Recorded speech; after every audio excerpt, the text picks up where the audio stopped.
Well, the Commonwealth officially has a budget, and that includes health care. 400,000 low-income Virginians will be able to get Medicaid.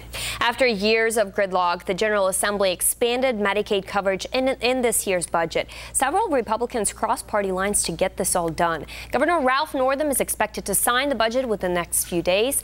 The state Senate passed the expansion by a 23-17 vote, with 4 Republicans joining in. Then it went to the House for a 67-31 vote.